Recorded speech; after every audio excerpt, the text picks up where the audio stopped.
An evil alien empire is planning on invading Earth. We must take down this evil empire known as Boson. It's up to either Lieutenant Henry or Sergeant Sanders to kit up in the mobile suit, a giant space mecha, and take down this alien scum either alone or as a two-player co-op. This is Hyperdyne Sidearms, more commonly known as simply just Sidearms, a superb Capcom side-scrolling shoot-'em-up which released originally back in 1986. One of those awesome games that Capcom did little with after its initial release. Unlike other franchises that Capcom built upon over the years, Sidearms remains a relic of arcade's past. In some ways I can see Forgotten Worlds in this game, as it kind of plays similar, and oddly enough Capcom released Forgotten Worlds a couple years after this game released. In this game then, we pilot a giant space mecha and we can actually shoot at what is in front of us, or by pressing the other action button, this then turns the player around in which we can shoot what's behind us. We can even change between weapons using the third button, and we also get the option to collect power-ups as we play through the game and shoot down aliens. And trust me, you will need some serious firepower at some point in this game. The screen can suddenly get hectic with incoming projectiles coming from all different directions. Interestingly, after defeating bosses, which subcourse at the end of stages, rather than watch our mechas continuing scrolling to the right or even fading out to prepare for the next stage, Sidearms actually does it slightly different of this type of game by starting new missions by actually going downwards into caves. It makes playing a shoot 'em up a little more interesting to play and spices up a fairly worn out formula at this point in history. This game has been asked for many times in the arcade port series, and today I am finally ranking from worst to best the very best port of Capcom's 1986 classic shoot 'em up, that is Hyperdyne Sidearms.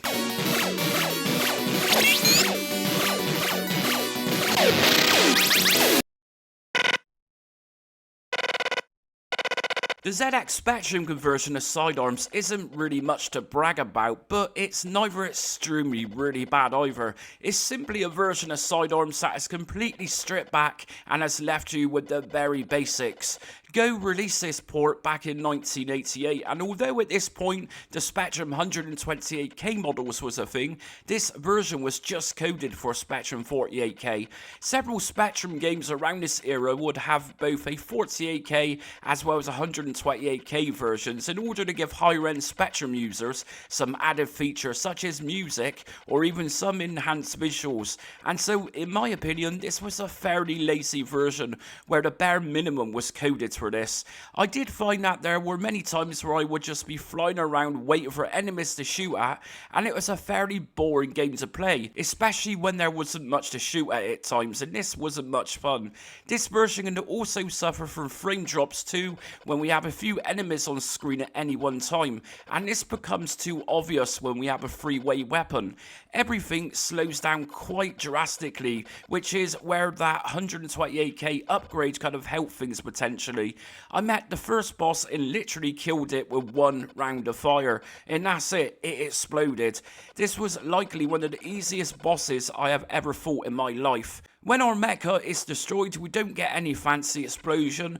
He just simply disappears and reappears from the left hand side. We have a few lives here and no continues. I mean, it isn't the worst game in the world for the Spectrum, but it certainly isn't the best in this list.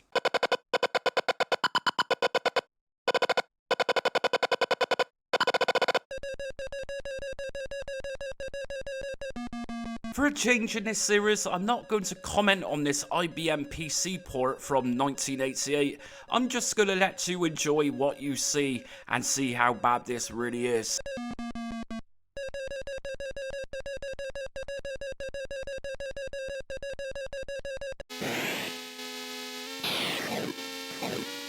I cannot really defend the Commodore 64 version of Sidearms, it's particularly pitiful. Sure, we have a full screen here with colours as well as music and sound effects, but that is all it really has going for it. As a game itself, I can't even say that it's attempting to be like the arcade game. It's just missing so much. Bosses are non-existent, and that awesome part of the game where we continue on to the next stage by scrolling downwards or across diagonally, it's all gone here. Once we finish a level, the screen goes black and the next level starts a few minutes later. Going back to the lack of bosses with this game, we actually do get a boss, and it's a little circle which appears and a couple of little enemy sprites appear, which one shot at and they are destroyed. Now, I mentioned the game has music and sound effects, but don't get too excited. For a 1988 C64 release, this music is way below average and the sound effects are pretty bland too. And really, sure, we do have colour, but really considering how bad the sprites and scenery look, it's likely this game could have looked much better in monochrome. It looks bad in one of the C64's worst looking games. This version could be so different in places from what it's attempting to port across to the C64, that's almost like one of those bizarre NES ports which normally deviates from every other version. It's normally the case that the Spectrum, Amstrad and Commodore 64 games are the same game with slight differences, but in this case this is absolutely totally different from the other two 8-bit computer versions. It's simply not a great version and also really boring to play.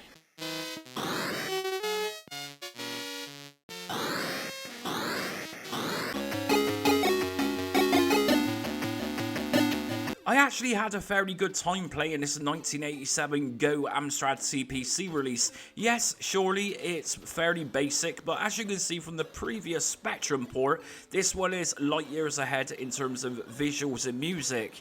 And yes, I do compare Spectrum and Amstrad versions of particular games, because in most cases, one of them has a port of the other platform or vice versa. Firstly then, we have the joy of both music as well as sound effects with this release, which isn't always a thing for arcade ports, especially on 8-bit computers. And here we have both happening at once, and that 8-bit chiptune is actually sounding fairly good too, as well as the sound effects. Where this game really shines ahead of the Spectrum release is of course everything else. From the coloured sprites and the scenery such as the molten lava, the bosses are also nicely detailed with colour, and when shooting it actually looks fairly faithful as it can get next to the arcades game. When upgraded weapons in particular, it all looks like we have truly got something new to shoot at this alien scum, rather than just generic looking bullets. Although it's not ideal with a slower pace of scrolling, it's still an upgrade from the Spectrum version for sure, and scrolls a little faster too. We even get enemy placements here, in particular places where the Spectrum didn't have any at all. It's a fairly nice game to control. I'd likely say for what appears to be a Mode 0 Amstrad CPC game, this is fairly well done in every area, and it also offers a fair challenge to it too. Regardless of how many sprites were on screen at any one given time, the CPC powered sidearms without needing to slow down or lag due to this. The frame rates are very consistent here, and unlike the poor Commodore 64 version, this version stays on track of what's attempting to copy across to a mere 8-bit computer.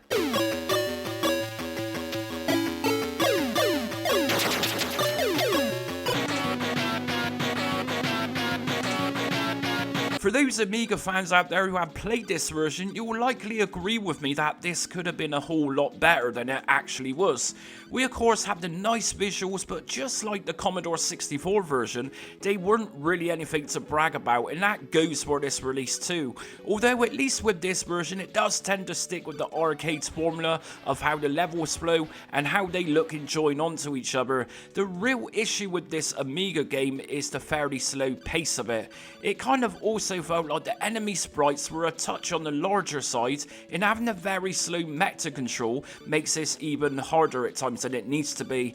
Most versions, if not all versions of this video, had a much speedier mech to control. This version didn't. The scrolling also feels relatively slow here too compared to most other versions. The word is that this is likely actually an Atari ST port of the same game. Just like the visual side of things, any Amiga fan will tell you this doesn't look the greatest, and especially for an Amiga game released in 1989. The music is also similar. Of course it's there, but it's just not very good.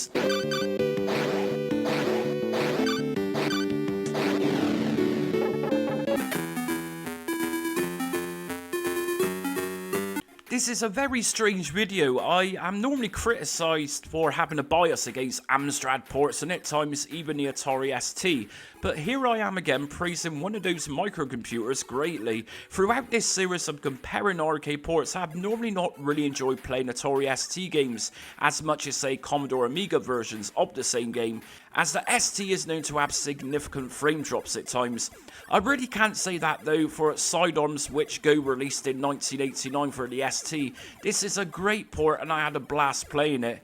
It opens with the typical loading screen artwork and we can choose particular options from the get-go. In terms of controller settings, I chose to play with joystick, and again, just like the CPC version, I was blown away by having both music as well as sound effects in this version. Limitations of the 8-bit versions meant that things like fancy weapon power-ups weren't as nicely detailed as this 16-bit version. Choosing between weapons here was extremely simple to do, and by holding onto the fire button for a few seconds, this allowed me to blast out bullets in all directions, and it looked awesome too. The first boss here was fairly challenging, or challenging if you are new to the game and don't know the routine of the shots being shot against you. After defeating the first boss, we then fly downwards inside of the cavern and we have a plethora of aliens to shoot at, whereas the 8-bit versions didn't actually include this. I would say very roughly that sprite placements were very similar to the arcade's release here too. Something I really admired about this release was its steady frame rate, and this held its own even though many sprites were on screen at once and also shooting at me. This is a great version and likely the best game for the ST that I have played in this series so far.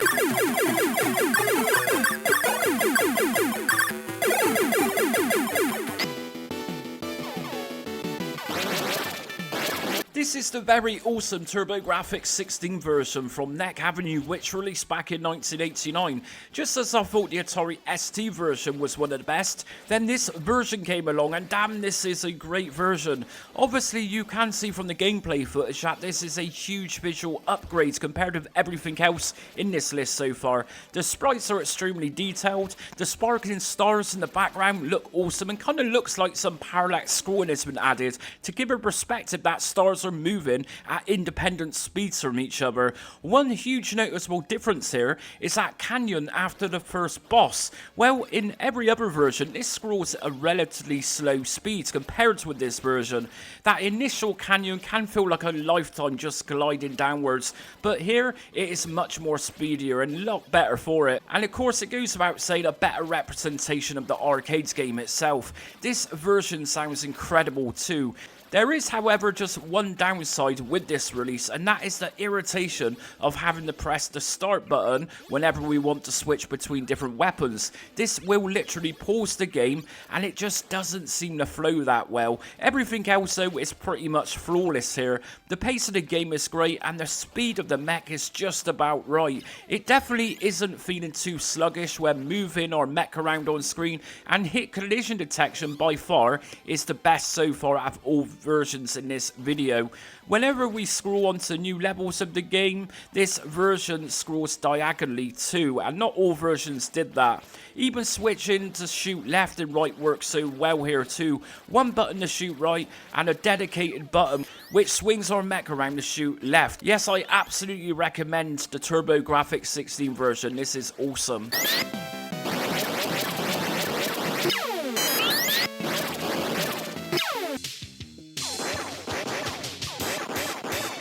And if you thought the regular port was awesome, then this PC Engine CD version that goes by the name of Sidearms Special is even better, and this is the best all-round version of Sidearms outside of the arcade game itself.